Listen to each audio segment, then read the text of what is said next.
At number 10, we have Steve Nash. Steve Nash is a 5-time assist champ, 7-time All-NBA, and 2-time MVP.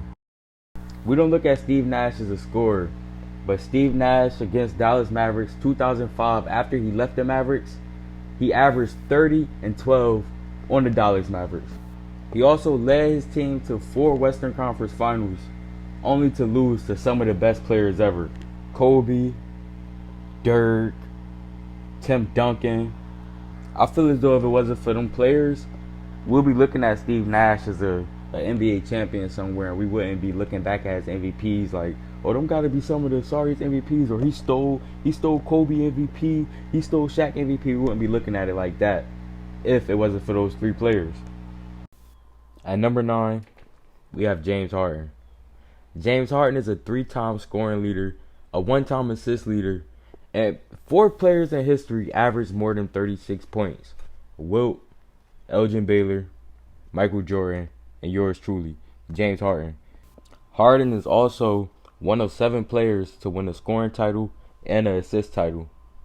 Harden has made it to 4 Western Conference Finals and 2 Western Conference Finals when he was with the Rockets. People always say James Harden, he sucks and all that. Like in the playoffs, he doesn't get to a bag, or he doesn't really score, or whatever they want to say. He just sucks in the playoffs. That's what people say. But James Harden in the Western Conference Finals of 2015 averaged 28.4 points, 8 rebounds, 6 assists, and shooting 47%. When he was in the regular season that year, he shot 44%. In the next Western Conference Finals of 2018, he averaged 29 points. Other players had an argument to go to the 9th spot or be better than James Harden, like John Stockton, Steve Nash, people like that. But with John Stockton is a assist player, and he didn't really score like that. James Harden is going to give you assists and score, and he's going to give you steals here and there. John Stockton was a better defender, but James Harden just impacted the game more than John Stockton and Steve Nash. At number 8, we got the point guard, Chris Paul. Chris Paul, everybody say he probably one of the best passing point guards, and he orchestrates the floor. But Chris Paul could give you 25 and 10 anytime. We see him do it in playoff runs. Chris Paul, he is 9-time defensive team, 11-time All-NBA, 5-time assist leader, and 6-time steals leader. Even though Chris Paul got no MVPs, he was top 5 in MVP for 5 seasons. He averages 20 in the playoffs. That's more than his regular season average, and he's been to the finals once, and he had another opportunity in 2018 when he played with when he played with James Harden on the Warriors. But he got injured, and as we all know, the Warriors won in 7. I have him above Harden because outside of OKC, the closest Harden really has ever been to a ring was with Chris Paul. Chris Paul held his own weight. He averaged 20, and he was a tremendous player. Like Chris Paul, he's a good defensive player, a good offensive player. He could pass. Chris Paul really doesn't have a weakness. He could shoot. He got 9 all-defensive teams. That's more all-defensive teams than people be having all-NBA, bro. At number 7, we got Allen Iverson. Allen Iverson was 5'11". Yo, to be honest, Allen Iverson, he got to be one of the shortest MVPs ever. He got to be the shortest MVP ever. But on to the next. 4-time scoring leader, one of the best scorers ever. 3-time steals leader, one of the most athletic guards ever. And he led a team to the NBA Finals versus Shaq and Kobe. This man averages 30 points and 6 assists in the playoffs. And he's 5'11", bro. He's 5'11". He averaged 36 in the 2001 Finals against Shaq and Kobe. Against Kobe, a great defensive player. Against Shaq, a great rim protector. In his prime, he never really got the help that he needed. And he doesn't have a ring. And to be honest, I think everybody after him, everybody that's 6 and lower, they have a ring. The people that's not top 5 or top 6, they don't have a ring. But Allen Iverson, he has to be one of the best player ever without a ring, bro. Him or Charles Barkley, I might say. Now we have Isaiah Thomas at number 6. He was a 5-time All NBA. He got 2 rings, and 1 Finals MVP and an assist title. He averaged 13.8 assists a game one season, and that's number 2 all time, only behind John Stockton, and it's higher than Magic Johnson. And Magic Johnson's supposed to be the best point guard ever. He's been to 5 conference finals, 3 finals. He beat Michael Jordan, Larry Bird, and Magic Johnson, all in the same playoffs in 1989. And in 1990, he averaged 28 and 7 in the finals, shooting 54% from the field, on his way to win his first Finals MVP. I have Isaiah Thomas over Allen Iverson because Isaiah Thomas and Allen Iverson, they're not the same player, but they pretty much can do the same things. And Isaiah Thomas will give me more, to be honest. He averaged 14 assists a game. That's 28 points if you just shooting twos. So 28 points plus his 18, 20 points that he was giving us. That's 48 points right there. At number 5, I got Dwayne Wade. Dwayne Wade's resume really speaks for itself though.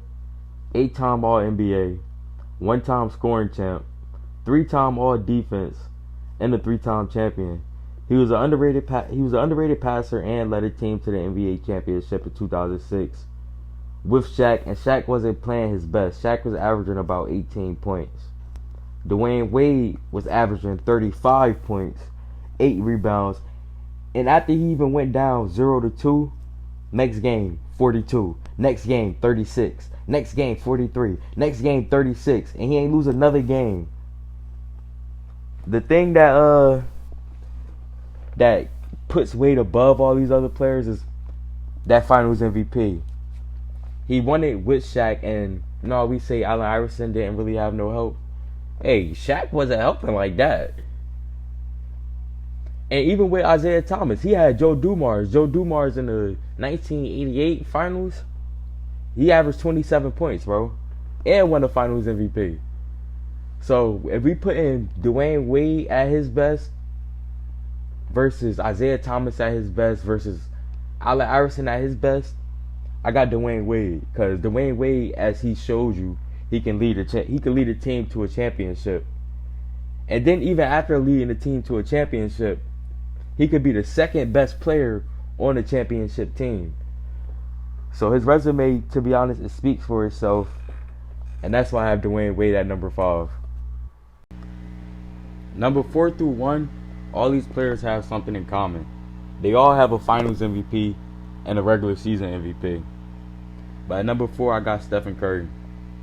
4-time NBA champ, 2-time scoring champ, 1-time steal leader, 8-time All-NBA, 2-time MVP, and 1 Finals MVP. And he's also the first ever player with a Western Conference Finals MVP. I know it don't seem like nothing now, but in the future, y'all gonna start going by these. Stephen Curry has never averaged under 23 points in a playoff run ever. Stephen Curry also, people say he doesn't have a killer instinct or a killer will. He not a shot taker or shot maker. He averaged 37, 8, and 7 against Portland in 2019. And people also say that Curry was carried by Kevin Durant when Curry already had a finals appearance and won a championship before Kevin Durant.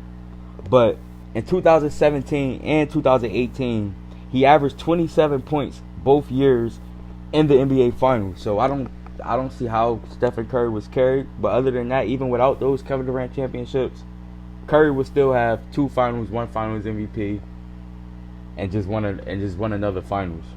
At number 3, we got Kobe Bryant. Kobe Bryant is a 5-time NBA champion, 2-time scoring champ, 15-time All-NBA, 12-time All-Defense. And I said this earlier. Some people, when you have more All-Defensive teams than people have All-NBAs, you were definitely a good defender, bro. Kobe has 12 All-Defensive teams. Curry has 8 All-NBA teams. Come on, bro. Kobe, 1-time MVP, 2-time Finals MVP. Kobe was easily one of the best scorers and averaged over 30 in 12 playoff series and never had a playoff series, a championship run averaging under 21 points. He contributed to all 5 of his rings, and he's one of the only players to win multiple rings without a top 75 player. At number 2, we have Magic Johnson. 4-time assist champion, 2-time steal champion, 5-time NBA champion, 10-time All-NBA, 3-time Finals MVP, 3-time regular MVP, and been to the finals 9 times. Magic Johnson wasn't a scorer, but he consistently averaged 20, 11, and 7 throughout his whole career. Magic Johnson in the playoffs, his best playoff series, averaged 30 points, shooting 50%, 12 assists, 6 rebounds. Even in the finals, to win the finals in 1987, 26, 8 rebounds, 13 assists, shooting 54%. Magic Johnson accolades speak for itself. He went to 9 finals in 13 years, even after he wasn't in the league for 4 years, so I wouldn't really count that 13th year. But he was one of the most versatile players ever. He can play center, he can play point guard, he can play forward, he can guard other positions. He wasn't the best defender, but he can play defense. He was a big body on the court, and he was the best passer ever. Now we have Michael Jordan, the best scorer ever and the best guard defensive player ever. Michael Jordan, 10-time scoring champ, 3-time steals leader, 6-time champ with 6 MVPs, 11-time All-NBA, defensive player of the year, and 5 regular season MVPs. This is why I say Michael Jordan is easily the best scorer ever. He only had 1 playoff series ever where he scored under 30 points. I'm not talking about just the regular playoff series. I'm talking about the playoff year, like the whole 16 games, 4 games, 8 games, however many you played that year. He only averaged under 30 points 1 game, and he was 29.3. Playoff runs, how many points he averaged in his playoff runs? 1986, 44 points a game. 1990, 37 points a game. 1988, 36 points a game. 1987, 35 points a game. 1993, when he won the championship, 35 points a game. 1989, 35 points a game. 1992, 35 points a game. 1998, 33 points a game. 1995, 32 points a game. 1991, 31. 1997, 31. 1996, 31. You feel what I'm saying? He's never averaged under 30 points a game in a playoff run unless he was a rookie. Michael Jordan, also the best guard defensive player ever, and those are the 2 parts of basketball that you have to play, offense and defense. You're the best guard defensive player ever. That's why you're easily number 1. You're the best guard scorer ever. That's another reason why you're easily number 1. Thank you for listening to the Sports World channel. I enjoy making these type of lists, and I enjoy debating people. So hit me up with topics, anything. Sports World, I'm out.